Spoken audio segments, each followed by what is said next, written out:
राजा पृथु भगवान के बहुत बड़े भक्त थे, हमेशा सत्संग किया करते थे, हमेशा धर्म की बातें होती थी, अपने प्रजा को हमेशा धर्म का ज्ञान दिया करते थे।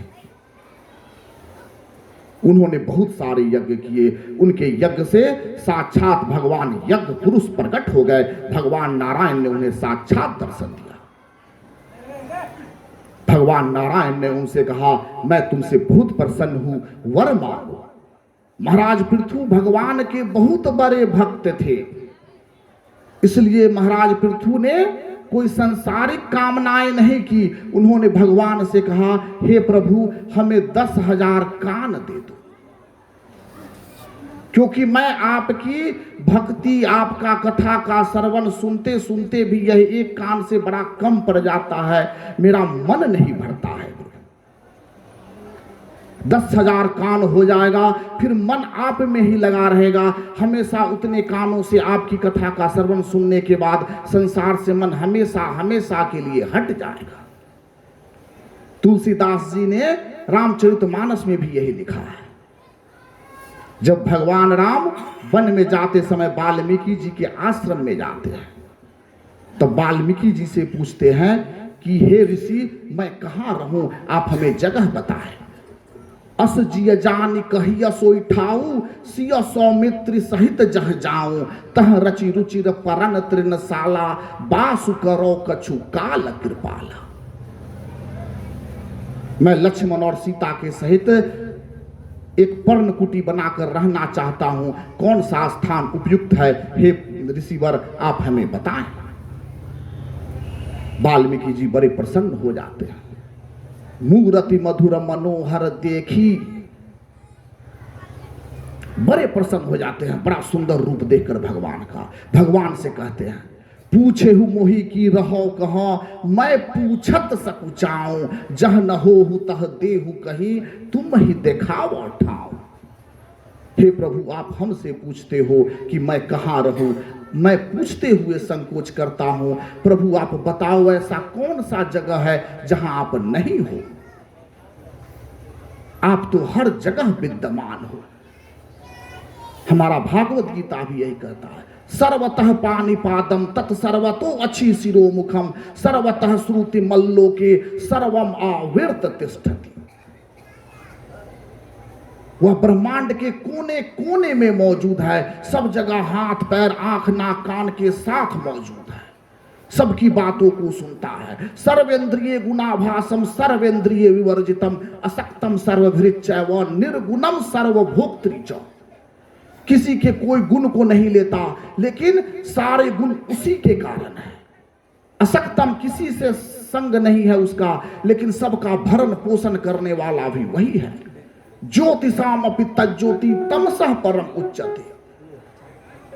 उसी के प्रकाश से यह सूर्य प्रकाशित होता है, उसी के प्रकाश से तारा प्रकाश देता है, उसी के प्रकाश से यह जगत प्रकाशित होता है। वह शरीर के अंदर भी है और शरीर के बाहर भी है।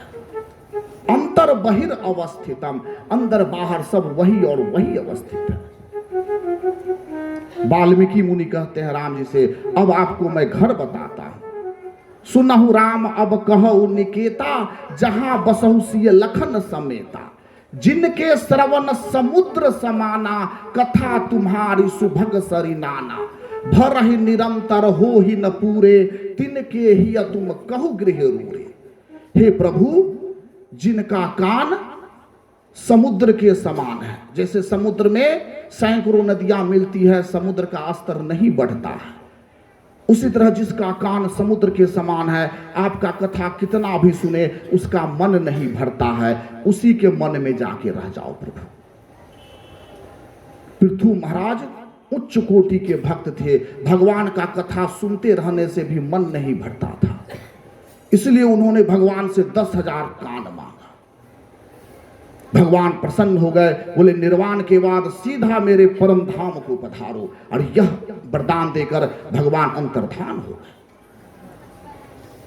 जब एक बार अपने प्रजा को धर्म का ज्ञान महाराज पृथु दे रहे थे, तो उस कथा में भाग लेने के लिए सनकादिक मुनि भी पहुंच गए। सनकादिक मुनि का यथोचित सत्कार किया महाराज पृथु ने। फिर सनकादिक मुनि से कहा, हे मुनिवर, आपसे कुशल क्षेम पूछना उचित नहीं, क्योंकि जो सांसारिक माया से परे है, जो ब्रह्मा की सृष्टि से ऊपर के हैं, उनका तो हमेशा कुशल ही कुशल रहता है। जिनका भाव शुद्ध हो वह तो आनंद के धाम हो जाते हैं। आपसे कुशल क्षेम भी कैसा पूछना। इसलिए हे प्रभु, कुछ कल्याण का मार्ग बताएं। सनकादिक मुनि ने कहा, सारे धर्म का, सारे ज्ञान का निश्चित किया हुआ मात्र एक ही निचोड़ है, और वह निचोड़ क्या है? शास्त्रेषु इव यानेव सुनिश्चितो निनाम क्षेमस्य सधरज्ञ इवम ऋषेषु हेतु असंग आत्म व्यतिरिक्त आत्मनि दृढ़ारति ब्रह्मणि निर्गुणे चया।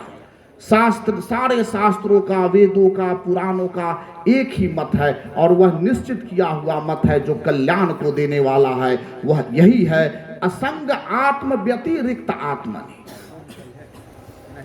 दो चीज करना है, जो ब्रह्म है, परमात्मा है, उसमें मन को लगा देना है, और जो अनात्म वस्तु है उससे असंग हो जाना है, उससे नाता तोड़ लेना है। क्योंकि अनात्म वस्तु जो है, जो माया रचित है, वह आपके मन को मैला करने के लिए है, आपके भाव को मैला करने के लिए है, अन्यथा उसका दूसरा कोई प्रयोजन नहीं है।